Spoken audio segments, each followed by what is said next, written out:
সমানুতার shortcut ক্লাসে তোমাদের সবাইকে স্বাগতম। তো চলো শুরু করা যাক। শুরুতেই তোমরা দেখতে পাচ্ছ অ্যালকেনের সমানুতা। অ্যালকেনের সমানুতার সূত্র হচ্ছে 2n-4 + 1। এখানে n হলো কি কার্বন পরমাণুর সংখ্যা। তো চলো আমরা একটি অ্যালকেনের সমানুতা বের করি। আবার তোমরা এখানে দেখতে পাচ্ছ কার্বন 1 থেকে 3 অর্থাৎ মিথেন, ইথেন, প্রোপেন এই যৌগগুলো হলো কি অ্যালকেনের, কিন্তু এদের কি কোনো গঠনগত সমানু নেই। আমরা যদি বিউটেনের ক্ষেত্রে চিন্তা করি, বিউটেনের কত হবে C4H10। এটা তোমরা সবাই জানো, এটা হলো কি আমাদের বিউটেন।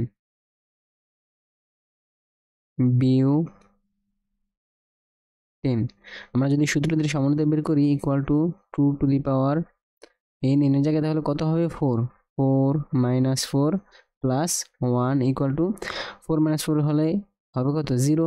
2 0 কোনো কিছুর উপরে পাওয়ার 0 মানে কত আমরা জানি 1, তাহলে থাকবে 1 + 1 ইকুয়াল টু কত 2। তাহলে আমাদের সমানুতা কত, আমাদের বিউটেনের সমানুতা হলো কত 2। এরপরে তোমরা দেখতে পাচ্ছ অ্যালকিনের সূত্র।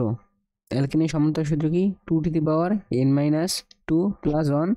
এটি হলো কখন, যখন n জোড় সংখ্যা হবে, অর্থাৎ আমরা যেই অ্যালকিনের সমানুতা বের করব যদি সেটির কার্বন সংখ্যা জোড় সংখ্যা হয় তাহলে হবে এই সূত্র। আর যদি অ্যালকিনের কার্বন সংখ্যা যদি বিজোড় হয় তাহলে কি হবে 2n-2। অর্থাৎ অ্যালকিনের সমানুতা বের করার সূত্র হচ্ছে 2n-4 + 1। সেটা কার্বন সংখ্যা জোড় হোক আর বিজোড় হোক যাই হোক, আর এখানে n- কিন্তু 4। আর অ্যালকিনের ক্ষেত্রে হলো দুইটা, যখন n জোড় সংখ্যা তখন এখানে 2n-2 হবে আর সাথে কি +1, কিন্তু যখন বিজোড় হবে তখন 2n-2 সাথে কি কিছু হবে না। এখানে একটি পার্থক্য অ্যালকিনের সাথে কি n-2, আর এখানে কিন্তু কি n-4। আর অ্যালকিনের মধ্যে পার্থক্য হচ্ছে কি জোড় বিজোড়ের, যে যখন জোড় থাকবে তখন +1 থাকবে, যখন বিজোড় থাকবে তখন কি কোনো কিছু যোগ হবে না। তো চলো আমরা উদাহরণ দেখে আসি।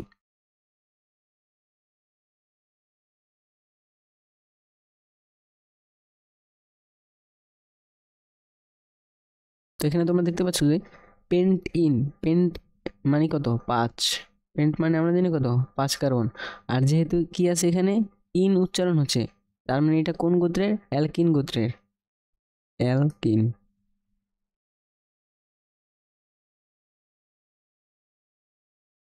তাহলে আমরা যদি সমানুতা বের করি, যেহেতু 5 তার মানে কি বিজোড়, তাহলে 2 কত n-2 সাথে কি কিছু যোগ হবে না, কারণ কি এটা অ্যালকিন আবার কি বিজোড়, কার্বন সংখ্যা কি বিজোড়। তাহলে 2n-2, n এর মান কত 5 বিয়োগ 3, তাহলে 2 এর উপরে পাওয়ার কত থাকবে 3। তাহলে 2 এর উপরে পাওয়ার 3 মানে বা 3 মানে কত আমরা জানি 8। তাহলে এটি হলো কি আমাদের পেন্টিনের সমানুতা। আবার যদি আমরা হেক্সিনের ক্ষেত্রে দেখি, হেক্স মানে কত 6, আবার এখানে কি উচ্চারণ হচ্ছে ইন, তার মানে এটা কি হবে, এটাও হবে অ্যালকিন।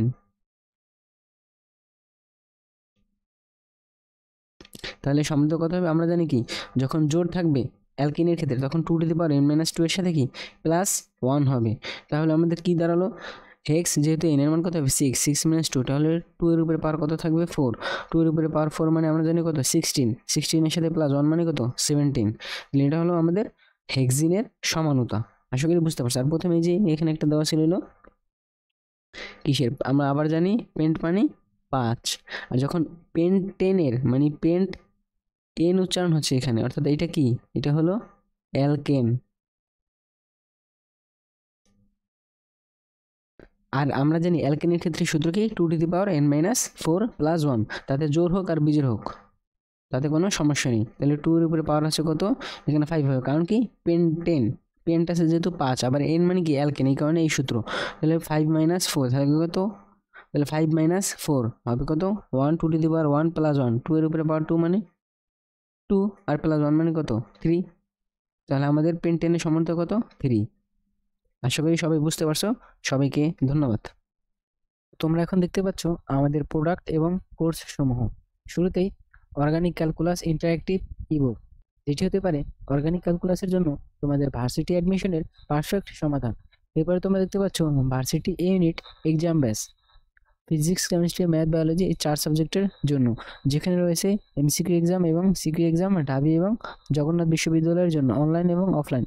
তোমরা যেভাবে নর্মালি অনলাইন এক্সাম দাও সেভাবে দিতে পারবে, এর সাথে আবার অফলাইন এক্সামও থাকবে।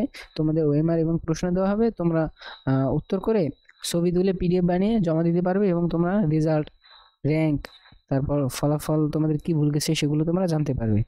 এরপরে রয়েছে এসএসসি 25 ভার্সিটি ইউনিট কোর্স, যেখানে ফিজিক্স কেমিস্ট্রি প্রথমে কনসেপ্ট ক্লিয়ার করা হবে, চ্যাপ্টার ওয়াইজ কনসেপ্ট ক্লিয়ার করা হবে, তারপরে তোমাদের বিগত বিশ্ববিদ্যালয়ে যে প্রশ্নগুলো আসছে সেগুলো সমাধান করা হবে ভার্সিটি ওয়াইজ। তারপরে কি করা হবে, এই প্রশ্নগুলোর উপর ভিত্তি করে আর কি প্রশ্ন আসতে পারে সেগুলো সমাধান করা হবে, যার ফলে যে কোনো ভার্সিটিতে তোমাদের ফিজিক্স কেমিস্ট্রির জন্য প্রিপারেশন একদম কি হয়ে যাবে, পারফেক্ট হয়ে যাবে। যা মাত্র কি 1 মাস 10 দিনে, মাত্র 1 মাস 10 দিনে, অনলি 1 মাস 10 দিনে আমরা এই কোর্সটি কমপ্লিট করব, যা হতে পারে তোমাদের জন্য একদম এই অল্প সময়ে পারফেক্ট সমাধান। তো দেরি কিসের, জয়েন করো আজই আমাদের কোর্সে।